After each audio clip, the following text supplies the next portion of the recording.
Hi guys, అందరికీ welcome back to our YouTube channel. ఇవాళ మనం పాలపూరీలు ఎలా చేయాలో తెలుసుకుందాం. పాలు తీసుకొని, నీళ్లు కలపని పాలు తీసుకొని బాగా మరిగించుకోవాలి.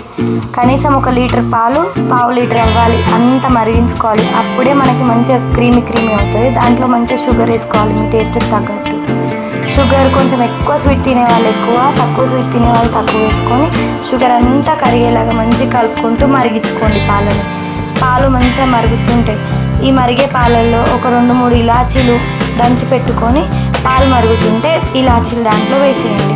మరొక 2-3 నిమిషాలు మరిగించుకుంటే మంచిగా ఈ ఫ్లేవర్ అంతా దానికి పట్టుకుంటుంది. తర్వాత పూరీ పిండి తీసుకొని మంచిగా కలుపుకోండి. పూరీ పిండి ఎలా అయితే సాఫ్ట్గా కలుపుకుంటారో అలానే వాటర్ వేసి కలుపుకున్నాక మళ్ళీ కొంచెం ఆయిల్ వేసి మంచిగా పూరీ పిండిని సాఫ్ట్గా కలుపుకొని ఒక 2 నిమిషాలు 5 నిమిషాలు పక్కన పెట్టి పూరీలన్నీ మంచిగా స్ప్రెడ్ చేసుకోండి. మంచిగా వచ్చేయండి పూరీలు ఇట్లా అవుతుంటే మీరు పక్కన పొయ్యి మీద మంచిగా కడాయి పెట్టుకొని ఆయిల్ వేసి మరిగినాక పూరీలన్నీ గోలించుకోండి.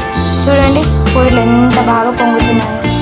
మంచిగా పూరీలు 2 సైడ్స్ ఫ్లిప్ చేసుకొని పూరీలన్నీ మంచిగా కాల్చుకొని పక్కన పెట్టేసుకోండి. ఇలానే ప్రతి ఒక్క పూరి మీరు ఎన్ని పూరీలు వేసి అన్ని పూరీలు మంచిగా కాల్చుకొని పక్కన పెట్టండి. పూరీలు అన్నీ తాగడం అయిపోయినాక మీరు మరిగించి పెట్టుకున్న క్రీమ్ పాలల్లో అన్ని పూరీలు ఒకటి తర్వాత ఒకటి మంచిగా డిప్ చేయండి. ఫుల్గా మంచిగా డిప్ చేసి తీసి అన్నీ పక్కన పెట్టండి. మంచిగా డిప్ చేసినాక మనకి ఇంకా క్రీమీ టెక్స్చర్ ఏదైతే ఉందో మిగలకపోవచ్చు.